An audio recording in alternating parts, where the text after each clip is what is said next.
கிறிஸ்துவ மரித்தோர்ந்து எழுப்பினார் அல்லவா, அந்த வல்லமை விசுவாசிக்கிற உனக்கு, அந்த மகா மேன்மையான வல்லமையை உனக்கு அவர் கொடுக்கிறதுக்கு அவர் ரொம்ப விருப்பமுள்ளவராக இருக்கிறார்.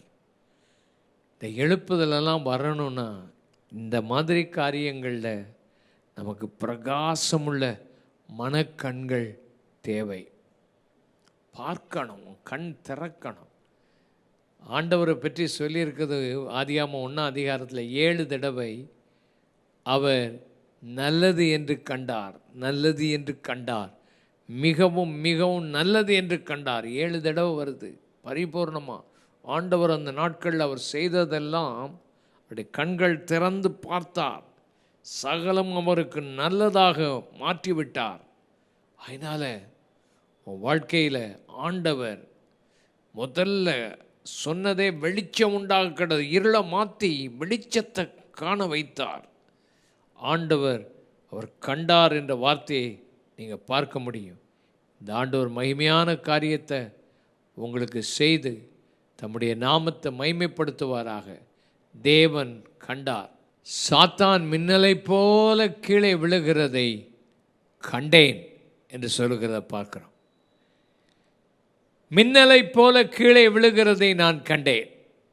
ஆண்டவர் எதை பார்த்தார்? சாத்தான் கீழே விழுகிறத பார்த்தார். அவன் ஏற்கனவே தோற்கடிக்கப்பட்ட சத்துரு என்று கண்டார். உன் வாழ்க்கையில் உன் காலுக்கு கீழே அந்த சத்துரு இருக்கிறான், நீ பார்க்கணும். அவனுடைய வல்லமையை ஆண்டவர் எடுத்து போட்டார். அவன் கீழே விழுகிறதை கண்டார். அதுதான் உன் பார்வை. அதை காண்றியா? ஆண்டவர் இன்னைக்கு உனக்கு அப்படிப்பட்ட தரிசனங்களை தரணும். ஆண்டவர் அநேக காரியத்தை அவர் கண்டார். ஒரு நாத்தான் மேல் அத்தி மரத்துக்கு கீழே இருக்கிறதை கண்டார். அவனை கண்டுட்டு சொல்கிறார், நீ கபடற்ற உத்தம இஸ்ரவேலன், நீ அத்தி மரத்துக்கு கீழே இருக்கும்போதே உன்னை கண்டேன் என்று சொன்னி. இது முதல் தூதர்கள் மனுஷகுமாரனிடத்திலிருந்து ஏறி இறங்குகிறதை இனிமேல் பார்ப்பாய் என்று சொல்லி அவனோடு சொன்னார். இயேசு இந்த உலகத்தில் இம்மானுவேலனாக வந்தார். இம்மானுவேலனாக வந்தவர் நம்மோடு கூட இருந்து அநேக காரியங்களை நமக்கு அவர் காண்பிக்கிற ஒரு கர்த்தர். நம்மில் உள்ள தவறான காரியங்களை அவர் சுட்டி காண்பிப்பார். சமாரியா ஸ்திரியை பார்த்து சொன்னார், நீ 6 புருஷர்களோடு வாழ்ந்து கொண்டிருக்கிறாய், இப்போ இருக்கிறவன் உனக்கு புருஷன் அல்ல என்று சொல்லி அவன் 6 புருஷன் உடையவள் என்று கண்டார். உன் அந்தரங்க காரியங்களை அவர் பார்க்கிறார். எழுப்புதல் வரணும்னா உன் அந்தரங்க வாழ்க்கையை நீ பாரு. ஆண்டவர் பார்க்குற பிரகாரமாக பாரு. ஆண்டவர் சீக்கிரத்தில் அவர் வரப்போகிறார்.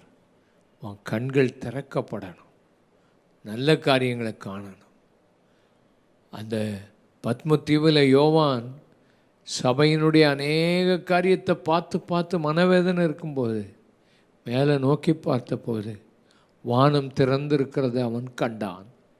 வானம் திறந்திருக்கிற காரியத்தை காண ஆண்டவர் உதவி செய்வாராக. இந்த நாட்களில் கர்த்தர் உனக்கு பெரிய காரியத்தை செய்ய வாஞ்சியோடு கூட இருக்கிறார். தேவைகளை ஆண்டவர் ஆச்சரியமாய் உங்களுக்கு சந்திப்பார். கண்கள் திறக்கப்படட்டும். தேவன் உங்களோடு கூட இருப்பார்.